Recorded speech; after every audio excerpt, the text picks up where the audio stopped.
شکل و صورت سے بالکل بدصورت اور بوڑھا بھی ہے. میرے اس گھر میں دم گھٹتا ہے. پلیز تم کچھ کرو. میں یہاں نہیں رہ سکتی. میں مر جاؤں گی. میں نے اسے کہا اب کیا ہو سکتا ہے؟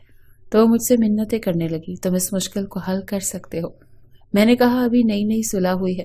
اگر اب کچھ کیا تو زیادہ مسئلہ بنے گا. تم 1-2 مہینے اور صبر کرو. پھر کسی طریقے سے بھاگ کر تم گھر سے باہر تک آنا. میں تمہیں کار میں بٹھا کر تمہارے گھر چھوڑاؤں گا اور پھر تم طلاق نامہ اسے بھیج دینا. میں اب بھی تم سے شادی کرنے کے لیے تیار ہوں. مجھے کوئی مسئلہ نہیں ہے. بلکہ تمہیں حاصل کرنا تو میری خوش قسمتی ہوگی، کیونکہ پہلی محبت کو بھلانا آسان نہیں ہوتا. خیر پھر جب 2 مہینے گزرے تو پشمینہ نے مجھے کال کی اور کہا اتنے بجے تم میرے گھر کے دروازے کے باہر آ جانا. باہر آتے ہی تم مجھے بٹھا کر گھر لے جانا. پھر ہم نے ایسا ہی کیا. جب ہم اس کے گھر میں گئے تو پشمینہ کے گھر والے بھی پریشان تھے کہ اب کیا ہوگا، لیکن انہیں خوشی بھی تھی کیونکہ ان کی بیٹی جسے انہوں نے زبردستی اپنے بیٹے کی رہائی کی خاطر اس بدصورت کے ساتھ دیا تھا پھر اس سے ان کے پاس آ گئی تھی. خیر پھر پشمینہ کے سسرال والوں نے کچھ عرصے تو ہنگامہ کیا اور کیس وغیرہ بھی کروائے، لیکن کچھ نہ کر سکے کیونکہ یہ شادی صرف ایک سمجھوتے کے تحت کی گئی تھی اور اس میں قانون بھی کچھ نہیں کر سکتا تھا. اور پھر وہ اپنی مرضی سے ہی گھر آئی تھی. پھر پشمینہ نے مجھ سے شادی کر لی. اسے پا کر تو میری دنیا جیسے جنت بن گئی. اب ہم دونوں خوشی خوشی اپنی زندگی گزار رہے ہیں.